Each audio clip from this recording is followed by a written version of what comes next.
of you know what transhumanism is?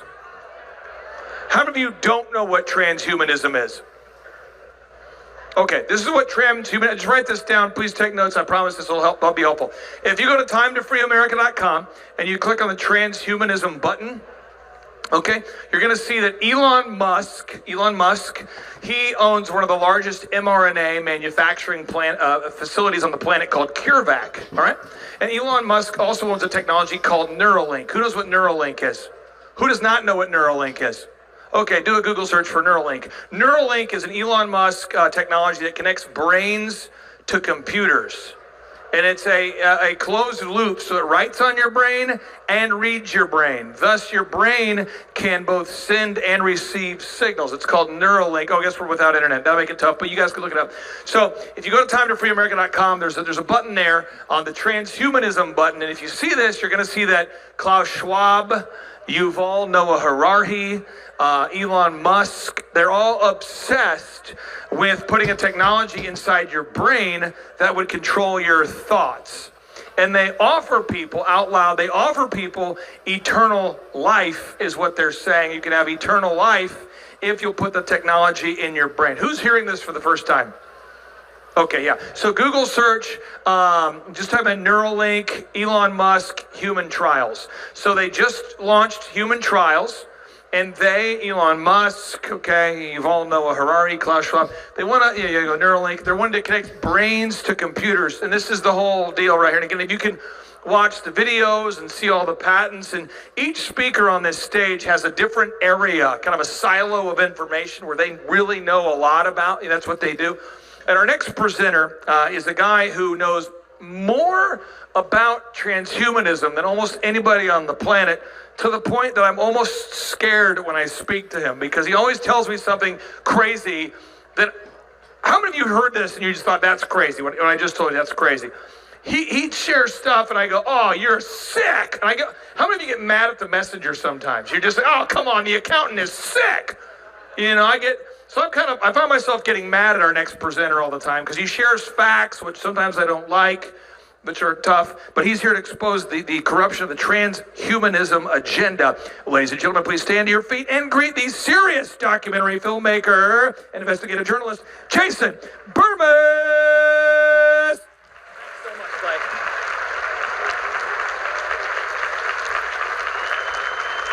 All right, folks. In a very short amount of time, we are going to try to go over transhumanism, the deep state, brain chips, NASA, and even the occult. So what are you looking at right here? You are looking at 4 different slides from the good people at the World Economic Forum that I know we all love, talking about when humans become cyborgs and things like swarm intelligence connected to one's brains for things like drone warfare. Real good stuff. I hope the... We're going to start the when humans become cyborg session. I always want to be a cyborg. I'm waiting for the day to become one. I won't be able to say much about this today, but this is a project that I'm really excited about. It's a partnership that we're developing with Airbus to think about collective swarm intelligence. And this is about flying brains, so trying to bioengineer the brain capabilities, for example, of insects. Why don't they smack into each other when they fly? How do they know which direction to take?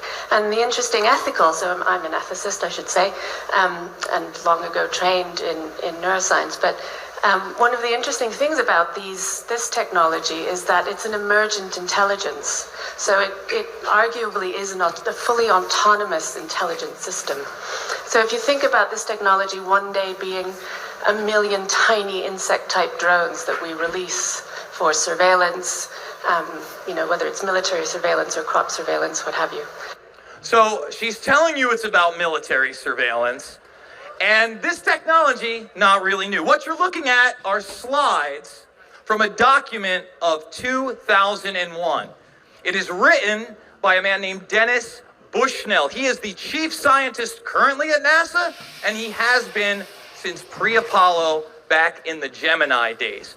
This document, again, from 2001, tells you what 2025 is going to be about. DARPA, ONI, CIA. Okay, this is a global warfare document, and they're telling you, welcome to the bots, Borgs, and humans of 2025. In the bottom corner, you'll notice that it says, in based all cases upon existing data, trends, analysis, and technologies. No pixie dust. Here are 4 more slides. He talks about genomically designing and repairing the human species. And somehow, in 2001, they predicted that the bio-nano era would begin in 2020. Now, of course, that technology was around, but this is an era of humankind. Didn't billions of people begin getting injected with bio-nanotechnology in 2020 on the nose? Well, they did. They don't know how long this is going to last, but they want to get you into the virtual era. And that's going to go beyond transhumanism, as you're going to see, where they're going to say you can upload your consciousness into a matrix-like base. And really, the metaverse is going to be the next step in that. Okay, here you have 2 more slides. They talk about smart dust, nanotags, co-opted insects. We just talked about that. Also very into the climate change, CO2 stabilization of the planet agenda. In fact, I have him on tape. Check out my last presentation where he talks about sustainability being a code word for your standard of living dropping and population control that they may institute Malthus 101. Okay, so 1 more of these slides right here. Notice they said to exploit CNN syndrome. Now this is pre-9/11. They learned a lot from the Gulf War in '93. They say capture and torture American citizens in living color on prime time, serious Psy-war, collateral damage exploitation. I suggest you watch my films on 9/11, Loose Change, Final Cut, and Fabled Enemies if you want to learn about CNN syndrome. Here, you can see that they are going to use on the bottom Trojan horse civilian systems to carry out their information, internet, and psychological warfare against you. Google anyone, started by In-Q-Tel, the CIA tax-funded arm that then really drives them into a partnership with NASA on AI and quantum computing. So we're gonna meet Dennis, and you're gonna find out that NASA is only about 20% space. Okay, that gives them 80% for things like sustainability and transhumanism. Your position as chief scientist at NASA, is it concentrated on one discipline, or you seem to have a comprehensive... As chief scientist, I'm responsible for a center which does 20% space exploration. So only 20% space exploration. That by 2018, they had already put brain chips in 200,000 people. We are not talking about cochlear implants. We are not talking about retinal implants. We are talking about human brain interfaces. And he praises Musk while he talks about it. Humans are now becoming cyborgs. We have cochlear implants to hear, artificial retinas to see, artificial hearts to live, artificial limbs to move, artificial organs to functions, and brain chips. There's a couple 100,000 people wandering around with brain chips now to fix congenitally defective brains and increasingly to fix memory and other things. DARPA's working on brain chips for super soldiers. And people are now working, thanks to Musk and other people, funding direct machine-brain communications. It's not us versus them, us versus the machines. We're merging. And this is the human evolution of the humans. There is no more natural evolution of anything. People are convinced that the human evolution of everything is 10 million times faster than any natural evolution. And so this is just part of the human evolution. So evolution is over. They've taken charge, and we don't have a choice. A lot of us didn't even know about it. Here is his paper from 2020. As I said, he is still in charge. Disruptive technologies and their putative impacts upon society and the aerospace entering the virtual age. This is where he tells you automation is coming in. Robots are coming in. And by the way, they have code words for these things. Sustainability is the code word for population control, and productivity is the code word for where they're taking us. And by the way, guys, this is the best we can hope for. Uploading into the machines and human contaminated machines at the end, but don't take my word for it. This all ends up with uploading into the machines, and instead of us versus them, humans versus the machines, we become them, or they become us, or you end up with human contaminated machines. Human contaminated machines sounds awesome. That's what I want to be, right? I totally want to lose my humanity into that. Now, Musk is very much a part of it. Kash Patel, the speaker here, he revealed the #1 defense contractor in the country is Elon Musk. He is currently using his SpaceX program to arm the Ukrainians via Starlink. They have over 12,000 Starlinks over there. And as you can see, his net worth was raised 600% during COVID 1984. He did better than Gates. He did better than Buffett. He did better than Brin. Does that sound like your ally? And he's about to announce his new robot that we're all going to be blown away by that happens to look like a human on World AI Day this September 30th. Again, not your friend. He moves military cargo. We talked about Starlink. DARPA's Starlink is blackjack. It is their weaponized space system. Reagan had a space warfare program going back to '83, the Strategic Defense Initiative Program, or Star Wars. We are far, far beyond that. Here he is telling you, again, that automation is coming and we've got a code word for it. Plus the ongoing biorevolutions, genomics, and synthetic biology that proffers the very real possibility of designing life forms, including humanoids, capable of thriving in whatever mess we make of the planet. In terms of employment, just as an example, we are in a jobless economic recovery. There's about 7 million jobs. Listen, some of them were globalized and offshore, about a third. The rest of them are gone. The code word is productivity improvement, which is a code word for ever better automation and robotization. The machines are taking the jobs, and the humans increasingly can't compete. We're also becoming cyborgs, okay? We have... we'll just skip that one right there. And again, that Trojan horse civilian system I was talking about, Google partnered with NASA almost a decade ago.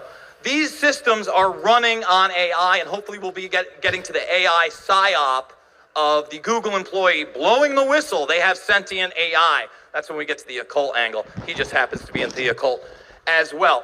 Total lie. You will never be able to upload your quote-unquote consciousness, spirit, or soul. These people are demons. The metaverse. This is where they're going to trick your kids into a virtual world where they will want to be most of the time, and they have already partnered with the World Economic Forum for this. Now, they used to have somebody in a headset. I often joke about the fact that, well, it's not really a joke. The transgender movement is really a movement for transhumanism. They want to take away your biology. You should have known that when they started talking about non-binary, zeros, and ones. And I joke about the fact that you're going to be able to, I don't know, identify as a unicorn, but there it is, right there on the cover page. They just changed it today. I'm not joking. They're going to tell you you can transcend your body and fluidly change into anything. Look into Ray Kurzweil, The Age of Spiritual Machines, and of course, the, oh man, I'm losing it. Not the synchronicity, it is the singularity. Okay. This man, Eisenhower, a lot of people remember the military-industrial complex speech he gave. Now, I got about a 1.5-minute clip here, and I think it's important because he talks about a scientific elite, and he also talks about how this is a spiritual battle, which we'll get into in a moment. Whether foreign or domestic, great or small, there is a recurring temptation to feel that some spectacular and costly action could become the miraculous solution to all current difficulties. The total influence, economic, political, even spiritual, is felt in every city, every state house, every office of the federal government. We recognize the imperative need for this development, yet we must not fail to comprehend its grave implications. Our toil, resources, and livelihood are all involved. So is the very structure of our society. In the councils of government, we must guard against the acquisition of unwarranted influence, whether sought or unsought, by the military-industrial complex. The potential for the disastrous rise of misplaced power exists and will persist. For every old blackboard, there are now hundreds of new electronic computers. The prospect of domination of the nation's scholars by federal employment, project allocations, and the power of money is ever present and is gravely to be regarded. That sound Yet like... in holding scientific research and discovery in respect, as we should, we must also be alert to the equal and opposite danger that public policy could itself become the captive of a scientific, technological elite. Trust the science, everybody. We didn't see that in the last couple of years, right? Great warning. Now, what you're looking at is my collection of the Bohemian Grove Annals. Now, for those of you, I'm sure you know what the Bohemian Grove is. A lot of Christian conservatives supposedly are there. They just had their meeting, zero media coverage. But I believe that Eisenhower himself, warned against that spirituality because he spoke there. And as far as politics and the military-industrial complex, well, the Manhattan Project was hatched there, and that is the modern modus operandi of compartmentalization that these programs utilize. So here, you're going to find that out. To the degree that there's anything important happens at the Bohemian Grove, it's political. The important speeches have been made at the Bohemian Grove have been made, for instance, and the best example, by Richard Nixon. Eisenhower gave a speech there. It was the first time the West Coast establishment really saw him close up. Discussions at the Grove in the 1930s helped lead to the development of nuclear power and the atomic bomb. So, as I said, there is a spiritual aspect to this. This is George Bromley. He was their high priest. And here he describes the cremation of care, the playing of the Dead March, the casket containing care or your consciousness, which they sacrifice every single year. And it is not just the owl god. They have Buddha jinx, Druid jinx, Aztec jinx. There is an occultic angle to this, okay? It is spiritual. And now you find out again, this AI whistleblower is into the occult as well. While in prison, I had plenty of time for spiritual reflection and studies. Actually got more deeply into formal mysticism. A good friend of mine to this day, who I met in prison, is a Thelemite. And he introduced me to the works of Crowley and Kabbalism, and that added a little bit more structure and formality to the kind of more chaos magic style stuff that I've been doing up until that point. So chaos magic and Crowley, do as thou wilt. My time is up. I hope you check out all my documentary films. They are free of charge. Fabled Enemies, Loose Change Final Cut, Shade the Motion Picture, and Invisible Empire, A New World Order Defined. Thank you guys so much, and thank you, Clay Clark.